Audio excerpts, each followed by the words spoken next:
I think we should get started. So thanks for bearing with us there.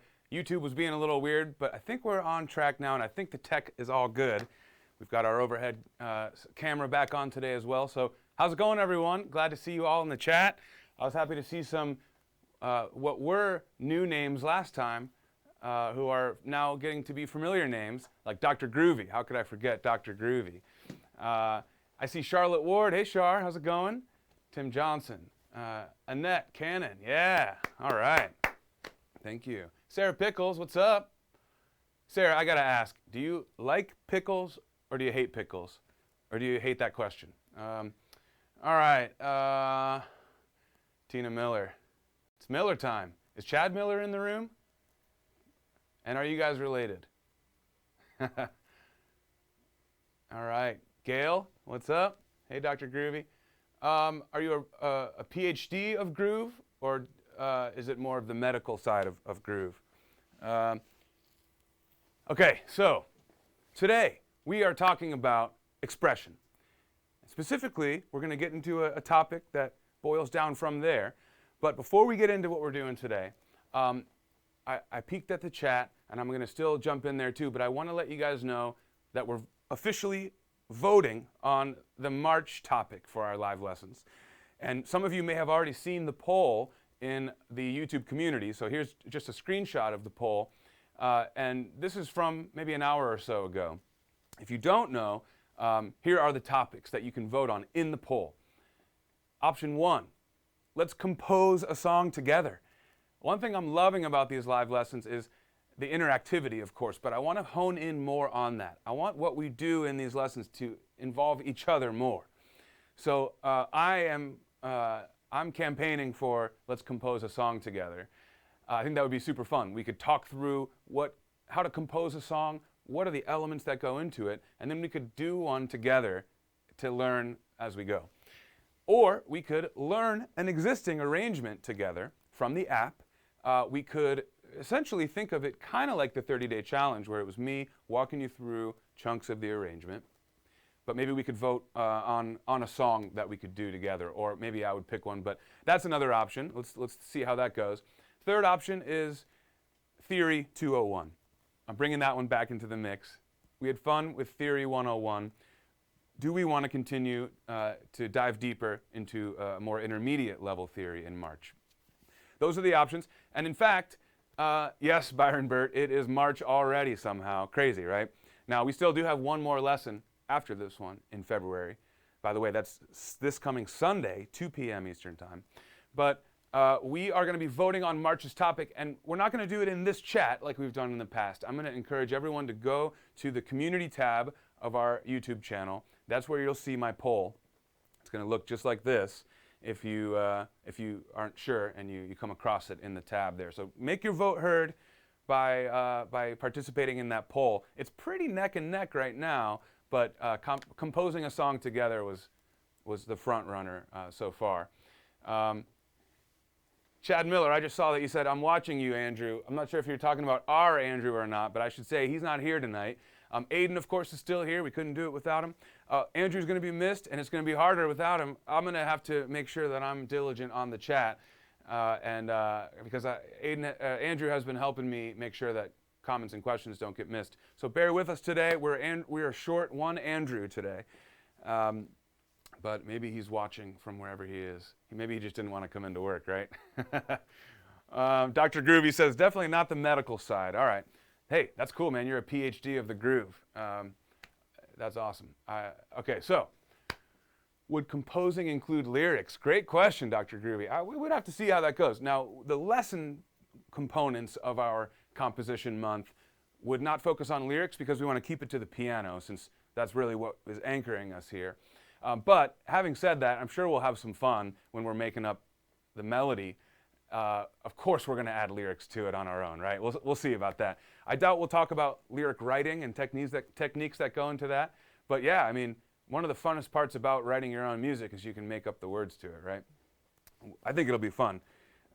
So anyways, let your votes be heard. Check out the poll in the community tab. And in the meantime, let's get back to the chat, all right? So what I want to do is always be checking the chat, but it's tough. So it's nice to have a little bit of designated time to get in there and make sure that I'm not missing questions.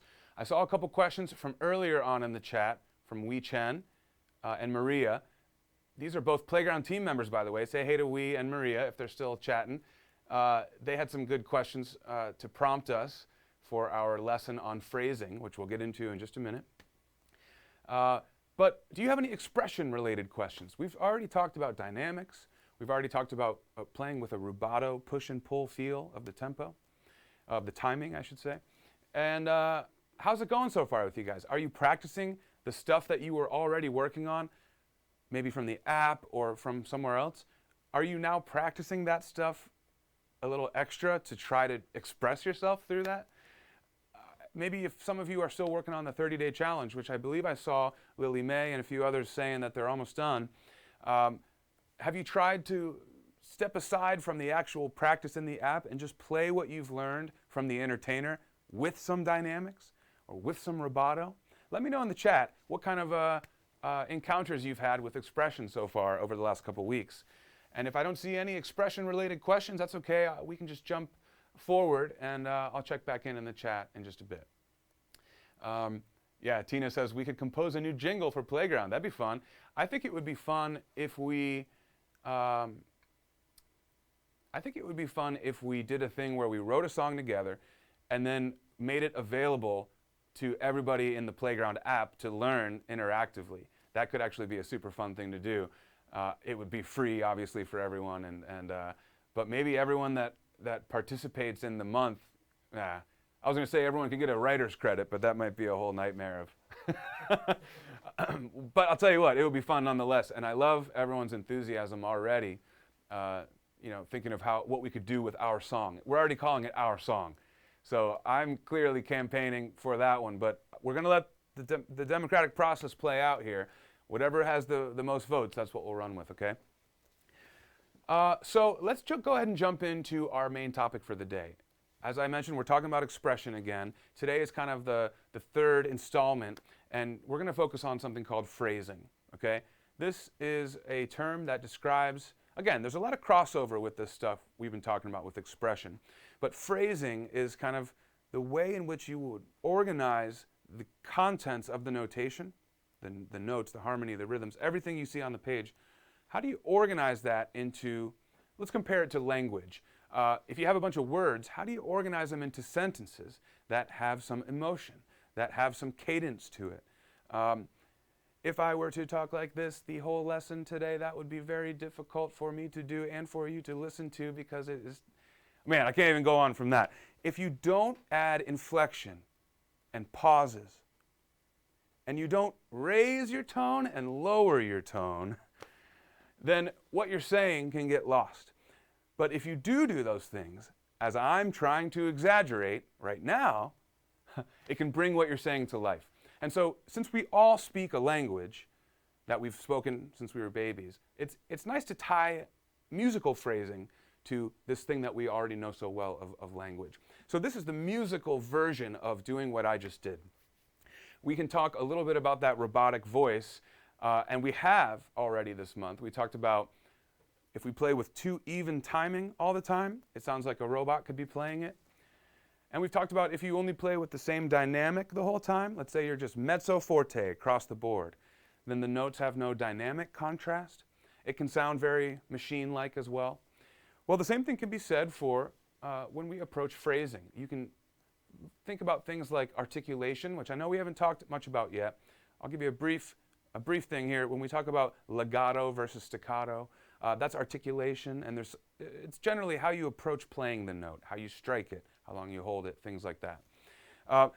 Using techniques like that can help you form these musical sentences that feel like a complete thought, and then a separate complete thought for the next phrase, for example. And I'll get into this more here in this lesson as we go. But the main thing I want you to think about is that the point of phrasing is to add that drama and that intrigue and to pull the attention in and to express the emotion you're trying to express.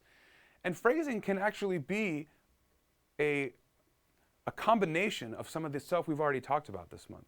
So I might choose to phrase this certain melody this chunk of the melody, I might play it in a way that suggests that it is a complete phrase on its own. And the way that I would do that might be to do a crescendo and a diminuendo, and to push the tempo and then pull it back. So some of it has to do with what we've already talked about this month. And I'm going to show you about all this. So the first thing we're going to do is to define the main term that we see in phrasing. But first, I'm going to surprise you guys. It's pop quiz time, y'all. That's right, pop quiz. We are going to make sure you've been listening and following. And to do that, excuse me, we are going to reach back to the beginning of the month. So here's our first question. It has to do with dynamics. And I need everybody to write a number 1 and then a period or a dash to let me know you're answering the first question. And then you're going to write a twofold answer here. The first is, what is this symbol called? And the second is, what does it mean? So now on screen you should see the symbol is highlighted in blue. What is that symbol called? And spelling will not count against you as long as it's clear you are writing the correct answer. And the second part of your question is, what does it mean? You will only win if you get both answers correct. And I'm going to just play a little bit here and give you guys some time to write your answers.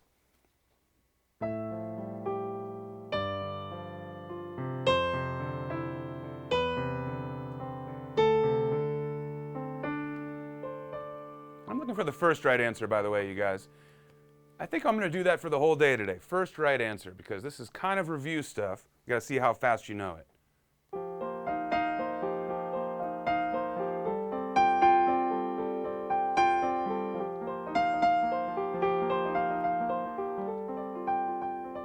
I'm going to let people just trickle in a little more here.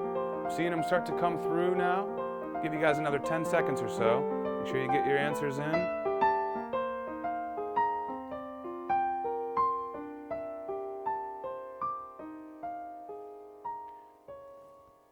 Okay, let's see what our answer is. Our answer is pianissimo, which means very quiet. So let's go ahead and check the chat here, and we're going to see how we did. So I see Lynn Cartan. I'm sorry, Lynn, I've forgotten how to say your last name. I know you told me in the past. I'm going to call you Lynn Cartan for now, but please correct me, and I promise I'll remember for next time.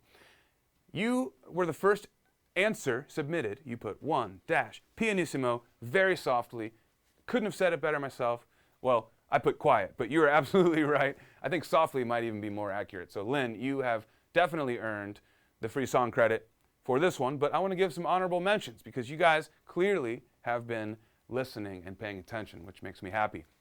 John Sandlin is a comedian, and I love his humor.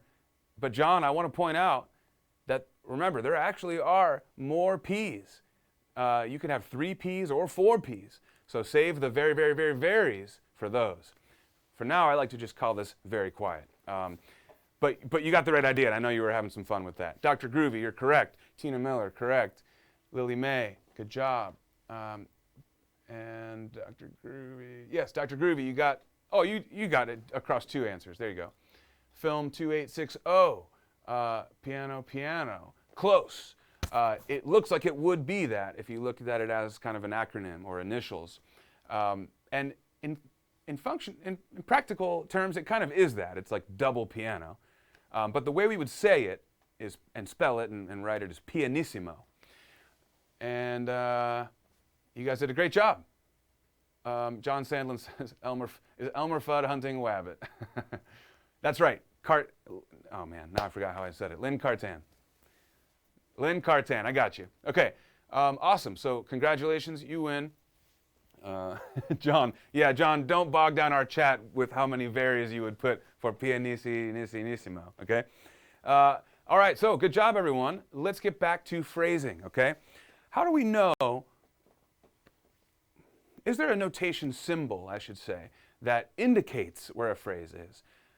Now, we are used to seeing notation in the app, which typically it's complete notation, but we don't put things like dynamics and articulation and phrase markings in part because we don't really we don't typically want to explain that stuff early on.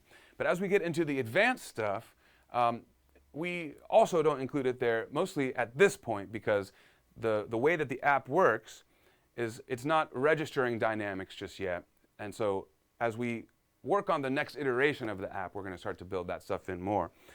However, this is something that you're going to find in notation across the board, in books that you find and in sheet music online. You're going to see things like dynamics in the marking. You might even see rubato or things that tell you what to do with the speed as well in notation. Well, often you will also see phrase lines or markings that essentially group together all of the notes, all the measures within one phrase. And that tells you everything in that marking is a phrase. So let's take a look at that marking. And that marking is called a slur. And I want to say that a slur should not be confused with a tie. Now, everybody knows what a tie is, I believe. A tie is when you have two notes that are the same note, and you have a line that connects them. The tie looks exactly like a slur, except a slur can go over many notes, and you're not going to see two notes that are the same note slurred together. So notes that are the same note with this line are tied together. But if they're different notes and you see the line, it's called a slur. And a slur is the line that tells you what the phrase is, okay? So let's take a look at an actual example here. So in the example here now to my left and your right, we now see a line that looks just like a tie, right? But we couldn't tie all those notes together. First of all, you can't tie more than one note together with one tie. You can, but you would have to be tied from this note to that note, and another tie to there, and another tie to there. That's not what we're seeing here. We're seeing multiple notes under one line that looks like a tie, but that's one of the takeaways here. They're very different. The slur does not tell you to combine all the values like a tie does. The slur tells you this is one phrase. And oftentimes, if all you see is that slur, it also means to play legato, which is a fancy way of saying smooth and connected. Let me give you just a quick example. This is a C major scale that we see on screen here, by the way, just going up the octave. So I'm going to play that for you one time as if there was no slur, and I might play it like this.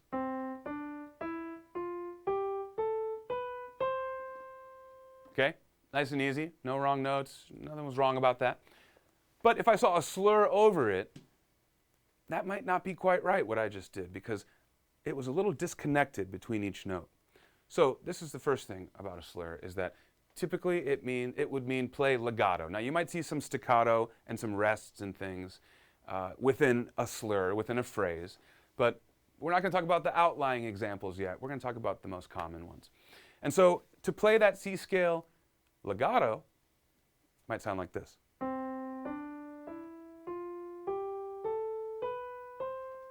Notice there were no space in between my notes, okay? So that's a very direct, like, literal interpretation of a slur. It doesn't just mean play legato, though. You might just see something that says legato, and that means play legato. But a slur could imply that, but it also could mean more. It could mean that you want the whole phrase to feel connected, and then when the slur is over, you want that to then feel disconnected from whatever comes next in the next phrase. And let me explain what I mean by that. Let's say that what we saw here was the same two measures 2 times in a row. So it's 4 measures now. And we see a scale going up with a slur. And then we see another scale going up with a slur. The difference is that there would be a gap in between the slurs, right? So what we want to do is separate the phrases a little bit. So I'm going to play a nice smooth and connected phrase, separate it from the second phrase.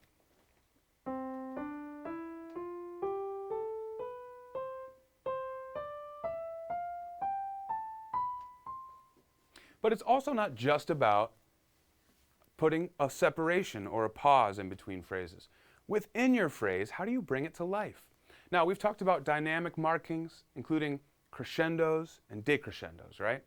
We've talked about some tempo pushing and pulling as well. You won't always see that stuff written out in exact form in a piece of music. Often that stuff is added in for students who are learning, but performance scores and scores that the composers wrote themselves, the famous ones that we all know their last names, often they did not include that stuff either. It was the publisher who then would add articulations and dynamics and phrasing to help people learn how to play it, or to maybe interpret what the composer's intent was, but that's another story.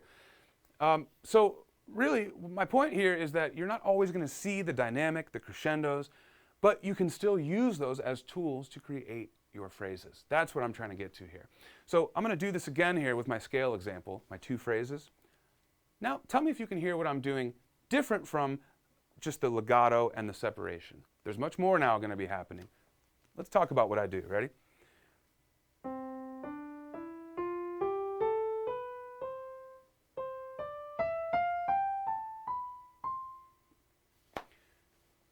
Four measures of scales. On paper, it would just be all quarter notes, which would suggest everything's even, everything is the same space from one another, all that. Well, if we want to express ourselves through this stuff and we want to play phrases that feel expressive and emotional, then we want to employ all these things, even if it doesn't say it in the music. And I hope you noticed there in that last example, I was pushing the tempo in the middle of the phrase, and I was pulling it back at the end of the phrase. And then the second phrase, I did the same thing. I pushed it, and I pulled it back, okay? So that is one thing I did. The other thing I did was support that crescendo and decrescendo, support that rubato with crescendos and decrescendos. So I was also using dynamics. I'll do it one more time. Getting louder, faster, slowing down and getting quieter. I'm exaggerating a bit just to show you, but that's the kind of thing that, if applied subtly, it'll still sound like quarter notes, but it'll just feel like it's alive and it's got some emotion behind it. So when you see a slur encompassing a group of notes, that is a phrase. A phrase can be subjective. You can have sub-phrases within a larger phrase, but in general, all you're supposed to do when you see something like that is to make that mental note that when you say that sentence, you want to make it its own sentence and separate it from the next statement. Then you move on with that next statement. So again, remember that this is like a language. And when you're expressing yourself through your native language, when do you ever speak monotone with no inflection and no pausing, right? This is the same thing. And so the slur, when we're talking about phrasing, is an indication in notation that you should treat that phrase as a distinct phrase. And how do you do that? You can push and pull it within the parameters of it, and you can add some dramatic dynamics. And you want to connect what's inside of the phrase markings, unless you see things like rests or staccato marks, which again, we'll cover another time. So this is a bit about slurs and what they indicate in notation. Now, if you don't see a slur, does that mean there are no phrases? Of course not, no. But that means you can do some analysis and figure out, where do you think the phrasing is? Do you think it's these 4 bars and then another 4 bars? Or is that an 8-bar phrase? It's kind of up to you, and that's where the expression comes into play. You can choose some of this stuff. There's some creativity involved with this. So that's what we're talking about. And today, what I'd like to do is get right into an example of a song that I know you guys know. Excuse me. And we're going to talk about the slurs that we see in this notation. So let's take a look now at For Elise. This is an example of a song that maybe you might see in notation and feel a little intimidated by. But if I played it for you, you'd be like, oh yeah, I know that. That's For Elise, right? So I'm just going to play this one basically with no phrasing. I'm going to play it down, and then we'll talk about how to add some of this stuff to it, okay?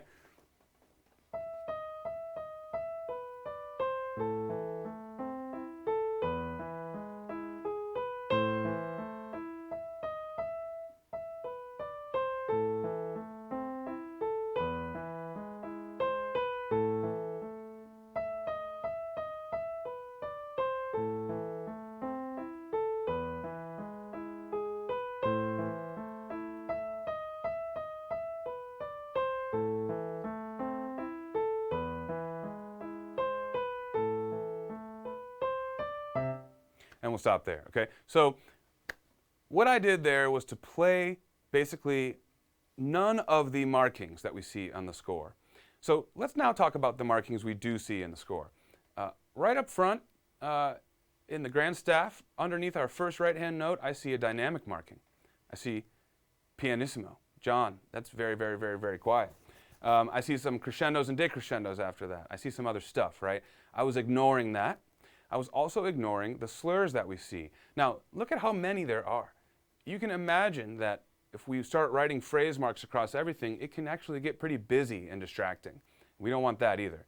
This is meant to help us interpret the music and perform it well. So let's take a look at the first slur that we see. It's from our first note, which is, of course,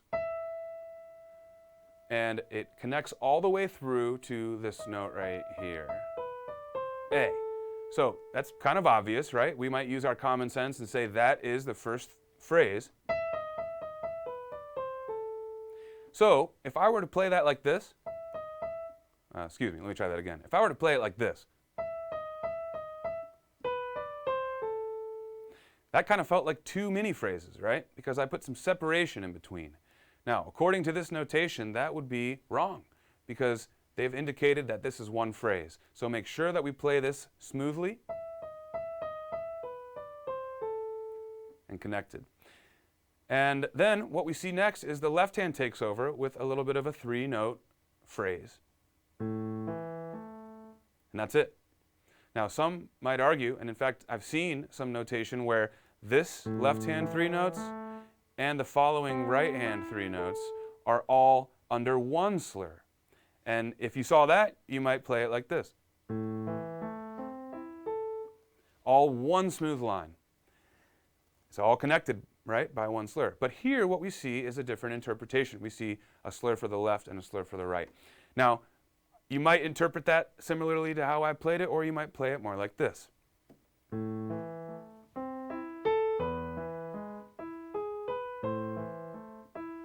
Little bit of silence in between the left hand and the right hand. Again, it's very subtle, so make sure you're listening closely here. But that's what we're talking about. That's the difference between a robot playing and a human being playing with emotion, right?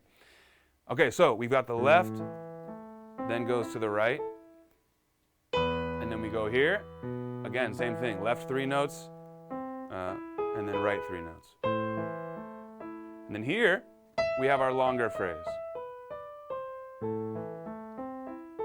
Connecting these. Okay, so now we're starting to get a little bit more into the articulation, right? The smoothness versus the separation. And really, that's all there is to it for the slurs for now. And we're going to get into the dynamics and the crescendos and whatnot. But before I add in the dynamics, what I'm going to do now is play through this again, and I'm going to just focus on pushing and pulling the tempo a bit within the longer slurred phrase. And in the shorter slurred phrases, between the left and the right, I'm just going to focus on connecting the three notes within the phrase, separating them from the next connected three notes. Let's see what we can do. Let's see if this sounds different to anybody.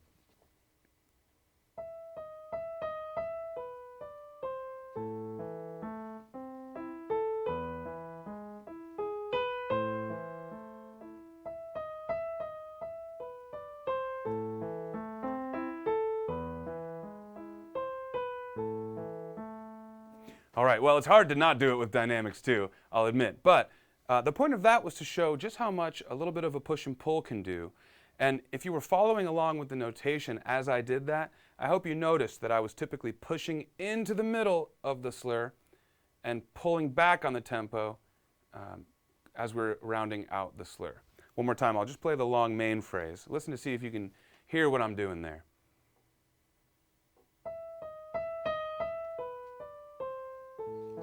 Right? Just that little bit of a push and then a pull makes it a complete thought. So that's a bit about für Elise. I want to come back to it to add some dynamics, but for now what I'd like to do is see if you all are awake. Let's do another pop quiz. That's right. Pop quiz number 2, y'all. I can still see you and I can still see the chat even though you can't see me. So what I'd like to do is to remind you all that to participate, you need to put a 2 and then a dash, then your answer, okay? Now, My question for pop quiz number 2 is going to involve a picture of some notation. And here is my question. How many crescendos do you see in the on-screen notation? I'm looking for the first correct answer. The answer would be 2 dash, and then how many crescendos do you see in the notation on screen? So I'm going to play a little bit. I'm not going to be playing the notation you see on screen. I'm going to play something else. And let's let those answers start pouring in, guys.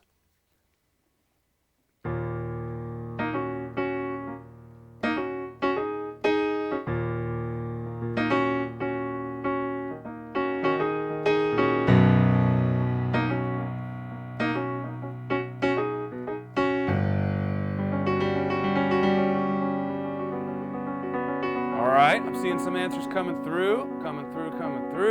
Cool, let's see. Our correct answer is 2 crescendos. Now, there are more than just crescendos in the music, and this was meant to throw you off just a bit, make sure that you guys were following, because there are 2 crescendos, there are 2 decrescendos, and then there are a handful of other dynamic markings as well. So the correct answer was 2 dash 2. There are 2 crescendos. And let's see, Tina Miller, congratulations, Tina Miller. You are our winner for pop quiz number 2. You had our first correct answer. But I'm seeing Lily Mae, Dr. Groovy. I'm seeing, Katie Verdon. Good job. KT, I haven't seen you before. Thanks for hanging with us. Good job, 2 and 2. Javier, 2-2. Lynn, Dave, awesome. Good to see you, Dave. Douglas, close. There were 2, but again, the decrescendos could be could throw you off just a bit, especially because I was asking you guys to do a quick answer there. Sarah Pickles, Kevin Murray, overtyped, no problem. Film 2860. You said 1. You were close. There were actually 2 in there. So just to review, a crescendo looks like a less than symbol in math. It starts small, and then as you go left to right, it gets bigger. That is indicating the volume itself. It's like essentially a picture of the volume, getting louder and bigger as you go. So a crescendo means to get louder, and I see 2 in the notation on screen. Great job, everyone. That was pop quiz number 2. Let's go ahead and check in on the chat, because I talked for a while about slurs, and I want to make sure that that I'm not missing anything. So how do we feel about slurs and about phrasing? I see, okay, here we go. Lily Mae says, you mastered the first movement of Moonlight Sonata, and you've been using that to practice expression. That's awesome. I'd love to see that video whenever you feel like you're ready to post it. And it would be also cool to see, like, even if you just took 16 measures, it doesn't have to be, a whole big chunk. Play it without any expression, and then play it expressively. That's when you can really hear the difference. And that's a good test, too, just in your practice. All right, Katie Verdon says, it would be cool to have noted even if the app doesn't track it. Yes, agreed. That's something we can talk about, just to have in the notation. And the more we talk about this stuff and become familiar with this stuff, maybe we will start to do that moving forward. It wasn't just about the app not tracking it. It was also about how much information we're giving on screen at once, because that can easily become intimidating. But I hear your point. Once you know what it is, it can be enabling, right? Good point. Lynn says, having the app understand dynamics would be amazing. Totally agree. I don't think anyone out there offering something similar has that either. Of course, keyboards are touch sensitive, and the app itself, the keyboard in the app will sound quieter or louder if you play it quieter or louder. But we're not at the point yet where if you see a forte mark, you have to play it loud to get it right. Okay, that could also open up some can of worms. But either way, I'm glad we're talking about this stuff here on YouTube nonetheless. Sarah Pickle says pop. Sarah, I'm going to have to ask you to elaborate on that. John Sandlin, speed up, slow down, and change in dynamics. That's right, yep. Tend to play everything legato. Yeah, Lily Mae, that's a good point. I mean, legato is a nice default way to play stuff nice and smooth. It depends on what you're wanting to convey, though, right? I mean, I could play, if I wanted to play Für Elise in a way that sounded kind of like I'm walking on eggshells, and I've got a teacher looking over my back, and I'm anxious about it. You know, again, we're expressing emotions here. There's no wrong way to do it. If I wanted to play it like that, I wouldn't play it legato. I'd probably play it like this.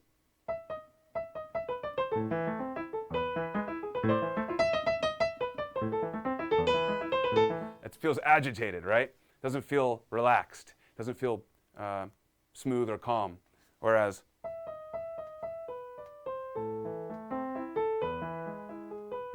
even if I'm playing fast like that, if I'm smooth and connected, it feels a bit more wavy, which can be smoother on the ears, okay? Yep, okay, so John Sandlin says I pushed into the crescendo too. You're right, so that was my goal there with the Für Elise. As we crescendo, we want to push the tempo. And as we get quieter, we can pull back. It sounds obvious when you hear it, but when you try it, it can be really challenging, especially at kind of a subtle level. So I really hope you guys are all practicing this stuff. Okay, wait, let me skip to the bottom here. Tina did it. Katie, would imagine that type of keyboard may come into play for tracking too. Yeah, well, Katie, actually, most keyboards, including our playground sessions like starter keyboard, the PG150, they will have at least some velocity response, which means, you know, if you play it quiet, it'll have a quieter key sound. And if you play it harder, it'll actually, it's not just about volume, it'll be a different sample of a keyboard sound that is struck harder. So most keyboards are going to have that, and you may be right that, you know, there's some crossover there in the technology, but I'm going to leave that to our development team. Okay, so Kevin Murray says it's similar to call and response. I'm so glad you said that, Kevin, because phrasing in general, that's really a great way to describe phrasing. I mean, you could look at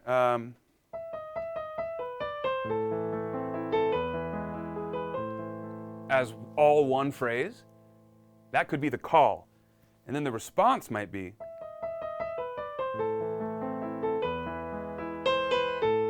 just that little change.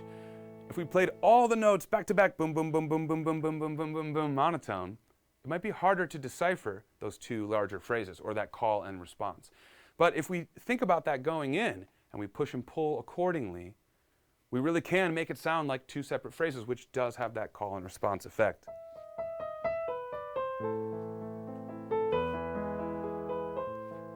There's the call.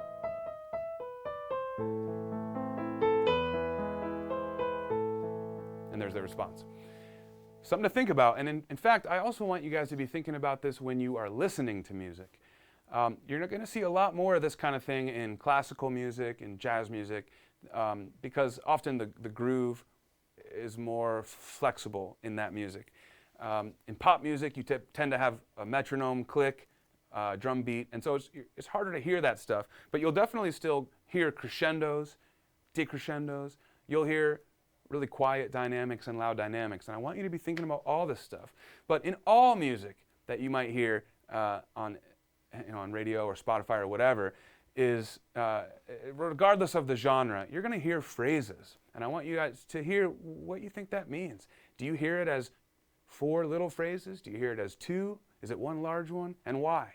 Start to get a little analytical in your listening as well. It'll only help you when you sit back down at the keys. So what I want to do is just play Für Elise one more time, you guys, and then we're going to wrap it up with one more pop quiz.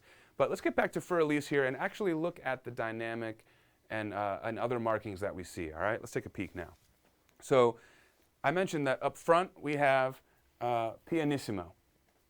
Now that's a very quiet volume, okay? So let's go ahead and start with that. We're going to start very subdued. Oh, next measure, we already see something else. We see a crescendo, and then a decrescendo in the same measure. Then we end on A. So let's unpack that for a minute.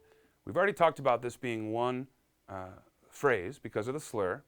We start with a quieter dynamic of pianissimo, and then within the phrase, we have written in here a suggestion to crescendo, get louder in the middle of the phrase, and get quieter again. Now, to take that one step further, you could follow that same track, but for your tempo. You could push the tempo and you can pull it a little bit.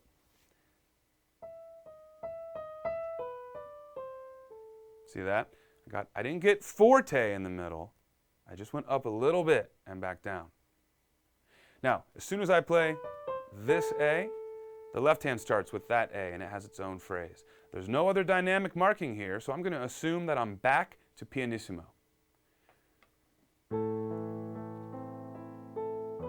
Now, what is that long, flat line underneath measure 3? I can't really point to it, but it's, it's up there. It's underneath the left-hand notes, and it continues underneath the left-hand rests. That line, for bonus credit, for anyone that wants a bonus credit, free song credit, let me know what that line is indicating in the notation. I'm not talking about the slur over the left-hand notes. I'm talking about the line that takes up, and you see it here too as well on these measures, right here, right there. What does that line do? All right, anyways, we're going to keep moving. These are all 3-note phrases. And then this note here starts the next long phrase. And Katie Verdon, I see in the chat, sustained pedal. You are correct. So that line means hold the pedal down. And when the line comes up, you pick it back up. Okay?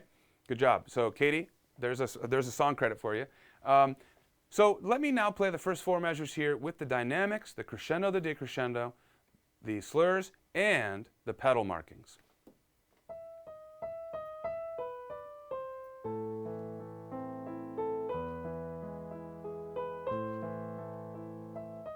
Okay, see that?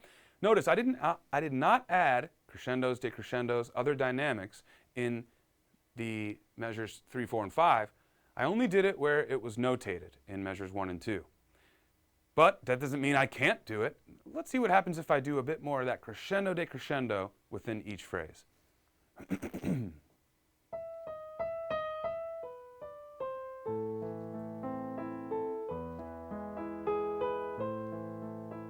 Why not, right? That's one way to do it. I wouldn't get more exaggerated than that, but we could do that. Now, take a look at what happens in the next phrase. We see another set of crocodiles, right? Crescendo, decrescendo. And then we see the same thing in the left hand and right hand moving on, right? So what I'd like to do now is play this for you just one last time. I'm going to exaggerate this a bit. I'm going to do the dynamics we see on screen and then some. I'm going to push and pull a little more. And I want you guys to hear some of the different phrasing that we've got going on. And before I do, I want to check back in the comments and say that people are writing pedal. That's great. Kevin, I want to just elaborate on what you're saying about the right pedal. Technically, you're right if you're on a piano. The pedal on the right is the sustain pedal. Some pianos have 2 or 3 pedals. My keyboard here just has 1. So for those who maybe just have 1 and you're unclear, make sure let's specify. It is the sustain pedal, and it's the pedal that literally sustains the sound after you're done playing it, right? John says, what are the tiny 1-note crocodiles? Good question. Oh, okay, good. Those are in the family of articulation markings, which I've talked about so far as staccato or legato. A legato marking is notated with a slur. Staccato is a dot above or below the note head. And what you're asking here, John, is what is the mini crocodile above or below the note heads? That's called an accent mark. And really what that means is you want to hit that note a bit louder than the rest. Now it's interesting because we see that accent within a phrase, within that slur mark, right? So let's just take the first left-hand note that we see in the second phrase right here.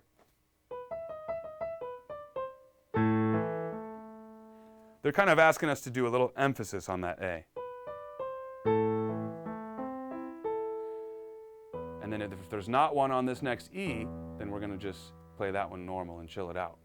And I would guess that the intention here is to have this A right here come in a bit stronger after having a measure of a gap so that it's a bit more, boom, we're back in now, okay? That's one interpretation. But that's where I might, I think the reason I would say that is because that's what the accent means. So John, just in general, that is called an accent mark, and that means give it some oomph, okay? All right, now let me go ahead and play this, and then we're going to wrap it up with one final pop quiz, you guys.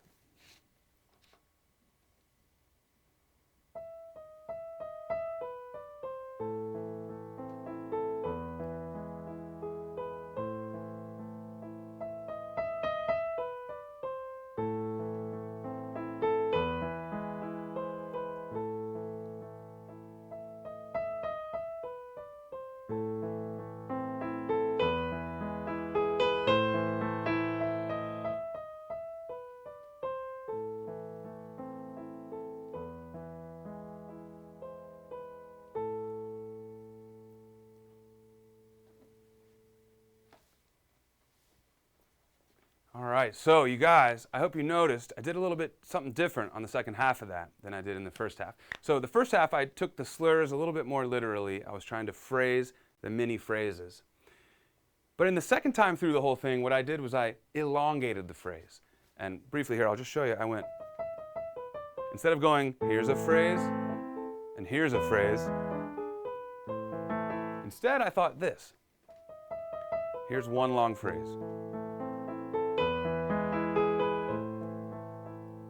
See how I did that? I pushed through it, and I made the center of the longer phrase the peak of the crocodiles. And by the way, when I say crocodile, I hope you guys all know I'm talking about the crescendo and the decrescendo, right? Barking at each other. We see that a lot in these phrases because it's indicating to push and pull with the dynamics. And so what I did there was my own interpretation at the end. I thought I would do 2 larger phrases instead of 4 smaller ones. But hey, that's my expression. That's what I wanted to express. And once again, I think that's the value of this stuff is we can put our own voice into the music. You guys have heard Fur Elise a million times, but maybe the way I did it there was fresh. Who knows, you know? Probably not, but you get my point. You know, you can put your stamp on it and make it original, which is really the creative end of playing music, and that's what I love. I hope you guys all love that too. Pop quiz! Pop quiz number 3, you guys. Here we are. We're towards the end of our journey, and we still have a lesson next week on expression. We're going to get into more, but we've done a lot so far. This is exciting. So pop quiz number 3 is going to have to do with what we have been talking about today, and specifically slurs. So I'm going to show you another notation example, and I'm going to be honest, guys, this one is a bit tricky, so don't rush in with your answer here. I want you to make sure you're counting. How many slurs do you see in this notation? How many slurs do we see? So your answer is going to say 3 dash and then your number of how many slurs you see. And I'm going to give you a hint. Remember, slurs look a lot like ties, but they are not. We're only counting slurs here. How many do we see? First correct answer, please.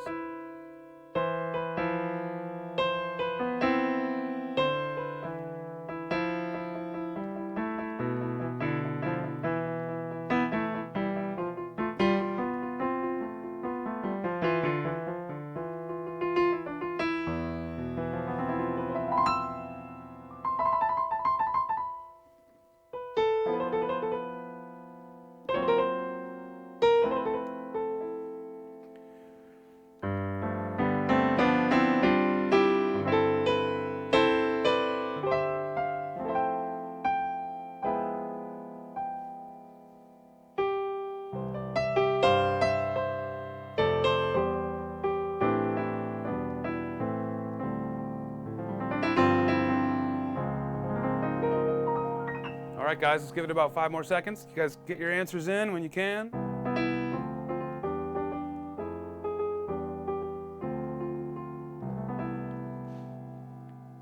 All right, so let's see what we got. I'm seeing in the chat here that some people are saying it was a bit hard to read. Apologies if that was the case, but I am seeing some correct answers. I'm seeing a lot of answers. This one was a tricky one. So let's break this down, you guys. The correct answer, if my eyes did not fail me, is 10 slurs. There are 10 slurs and 2 ties. So let's break this down. I want to make sure everyone's following me here because I'm seeing some answers that are kind of going across the gamut here. So our very first slur, of course, is right on our first note, C sharp, D, E. We see another slur in the same measure. There's 2. Next measure from the high note down, there's our third one. Next measure, we see those staccato dots, by the way. No slur, though. Then in the following measure, we see a slur. So that's 4. And then next measure, we see another one. That's 5. Now, here's where things get a bit tricky. As we break our system and we go from our top line down to our second line, we have 2 things going on here. We have a tiny little tie, and that's at the top. We have a tiny tie at the bottom. That tie is a D natural tied over to the next line down, D natural. But there's also a slur that starts there, and that slur goes across the entire next measure. And that should be slur number 6. Next measure, 2/8 notes are slurred, not tied. They're not the same note, so they can't be tied. So there is 7. Now, next measure, we see another tricky one. We see a D tied to a D, but we also see a slur coming over. So that slur would be slur number 8. Now, second to last measure, we see a long slur over all those 16th notes, and then there's a hidden little slur in the final measure. And that slur would make slur number 10. So I get that many of you are watching on your phone. I see some people saying they couldn't see it on their phones. That's good feedback, you guys, because in the future I'll make sure I make this stuff bigger. By the way, let me know how many of you are, just say phone, or let me know what device you typically watch these on. That would help me a lot for this kind of thing. But let's go to the chat and see who got 3-10. Katie Vernon, you are crushing it today. Katie, I'm going to give you another song credit, but I also want to let someone else get one. So I'm looking for the next correct answer. And it looks like that is Katrina. Just one word, Katrina. She's like Madonna, Adele. She's Katrina. And she wins a song credit as well. So good work, Katrina. I see Lynn, you got it right. I see a couple of others. Dave got it right. I'm seeing people writing it in now. Peyton's got it. There we go. Yep. Okay, cool. So that was the correct answer there. Good job, everyone. This was a tricky one. I'll admit, this was the hardest pop quiz question I've given you guys to date. I think it's valuable to look at real notation examples. So I'm going to try to do this more, but I'll make sure that one, the notation is as crisp as can be, and 2, that it's just bigger for those of you who are looking on mobile. So great job, everyone. Let's go ahead and just kind of wrap up for today. What I want to do is give you a little bit of a preview of what's coming on the next live lesson. We've really covered expression, you guys. There's, especially at this level. Now, there's more advanced stuff we can get into, but I would like to keep us focused here on dynamics, pushing and pulling the tempo, and articulation as it relates to phrasing. That's a lot. And there's a lot we can practice with that stuff. So that's what I want to do next week. Next week, I want to test a new format, you guys. I'm going to come to you guys on Sunday. Make sure you mark your calendars, by the way. Sunday the 23rd, 2 p.m. Eastern Time. We're going to hang for a little longer than usual. I'll perform a bit more. Maybe we'll do our live improv again. I'll spend more time in the chat, really going back and forth with you guys. And I want to test this method where for the month, we do weekday evenings for the first 3, and then we do like a Sunday roundup for our final one. And so in Sunday's roundup, excuse me, first I'll get some throat lozenges, and then what we'll do is we'll kind of summarize what we did over the month, and we'll apply it to some sort of examples of what we can do from here and how we can keep practicing it. So I'll pull in some songs from the app, and I will try to pull some stuff at different difficulty levels, and we'll break it down. How do we add? How do we express ourselves through this? How do we add phrasing to this? Where are the phrases? And we'll look at some real life examples together. And we may have some fun stuff as well in terms of pre-recorded video that we toss to in the lesson too. So it's going to be fun. And just a quick side note, you guys, I want to ask everyone a favor. Now, I don't want you to just share and this stuff blindly out to your friends, because a lot of times that can feel spammy. But what I do want is for you guys to help connect us with friends and family of yours that you know would be interested in learning the piano. I'm not saying sell them on the app, just yet at least. But what I'd love for you to do is to share the fact that we're doing these live lessons for free. This is on YouTube for free, as you guys know. And we're trying to grow our presence here, of course, just like everybody is. So if you know a friend or family member who would enjoy these live sessions, don't just hit share on the video, but maybe let them know, hey, Playground's doing a cool thing. I think you'd like it. And I think that would really help us go a long way towards growing the numbers, which in the end of the day really just means we're helping more people learn how to play piano, and that's really the goal. So do us a favor and just spread the word to people you think would really actually dig it, okay? But that's it. That's the month plan. And next week on Sunday, actually it's this coming Sunday, the 23rd, we're going to have some fun. We're going to do a roundup of expression. Last thing is, don't forget to vote on March's topic. I'm going to remind you one more time that you can go over to the community tab on our YouTube channel That's where we're collecting the votes for this round, okay? So if you want to have your vote heard, go vote there. We're going to vote on option A, compose a song together in March. Option B, learn a song together in March. Option C, deeper dive into theory, maybe at the intermediate, maybe scraping against the advanced level as well. So there's a lot of fun stuff going on, guys. As always, I'm really happy to be hanging with you for these live lessons. Thanks for hanging with me and Playground Sessions. I'll see you guys on Sunday. And this is called an augmented triad. So we got major. For dominant 7 chords, we have a major triad with a flat 7. It's very similar to what Harry showed, but it has a bit more of a bluesy feel. So